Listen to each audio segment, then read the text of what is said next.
ଗଜପତି ଜିଲ୍ଲା ଗୋସାଣୀ ବ୍ଲକର ଖରସଣ୍ଡା ଗ୍ରାମ ପଞ୍ଚାୟତର ଖରସଣ୍ଡା ଗ୍ରାମରେ ଏହି ଖରସଣ୍ଡା ଗ୍ରାମରେ ଜଣେ ପ୍ରୋଗ୍ରେସିଭ ଚାଷୀଙ୍କ ସହିତ ଆମେ ଆଜି ସାକ୍ଷାତ କରିଛୁ। ତାଙ୍କ ନାଁ ହେଉଛି ଜି ଡିଲେଶ୍ୱର ରାଓ।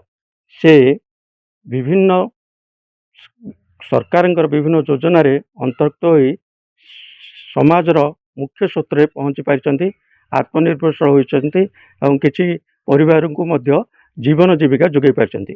ସରକାରଙ୍କର ବିଭିନ୍ନ ଯୋଜନା କୁହାଯାଉ, ମାଛ ଚାଷ କୁହାଯାଉ, କୁକୁଡ଼ା ଚାଷ କୁହାଯାଉ, ପୋଖରୀରେ କଦଳୀ ଲଗାଇବା ହେଉ ବା ପୋଖରୀ ଖୋଳିବା ହେଉ, ଏଇଭଳି ଧାନ ଚାଷ ହେଉ, ପନିପରିବା ଚାଷ ହେଉ, ଏଇଭଳି ବିଭିନ୍ନ ଚାଷ କରି ସେ ଆତ୍ମନିର୍ଭରଶୀଳ ହୋଇପାରିଛନ୍ତି ଓ ସମାଜର ମୁଖ୍ୟ ସ୍ରୋତରେ ପହଞ୍ଚି ପାରିବେ। ତାଙ୍କ ସହିତ ଆମେ ଆଜି ପ୍ରତିକ୍ରିୟା ନେବା। ସାର୍, ଆପଣ ପରିଚୟ କ'ଣ କହିବେ? मोर ना हूँ जी डिलेश्वर राव। କୋଉ ଗାଁ? आमर खरसंडा खरसंडा ଆପଣ ग्राम पंचायत। କ'ଣ କ'ଣ ଚାଷ କରନ୍ତି? मु कुकुड़ा चाष करची,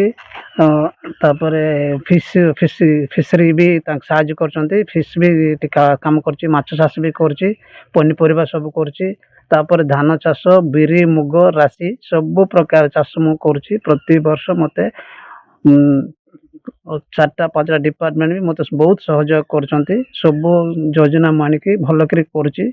मते पैसा भी आसी, मु भी गोटे 18टा फैमिली को मु एठी रखिकी तांको भी मु जीवन जीविका देउची।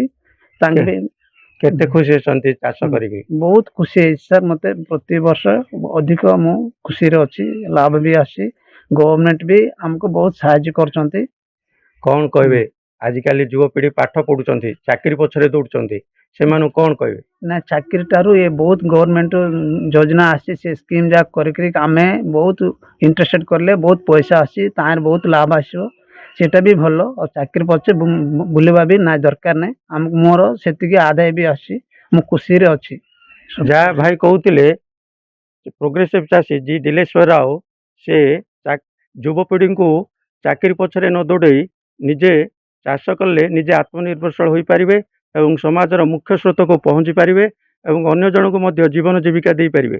से माछ चाष हो, कुकुड़ा चाष हो, गाई चाष हो, पनीपरिया चाष हो, धान चाष हो, एभली विभिन्न चाष करी से निजर आय वृद्धि करि पारिचंती, समाजर मुख्य स्रोत को पहुँची पारिचंती एवं अन्य जन को मध्य जीवन जीविका दे पारिचंती।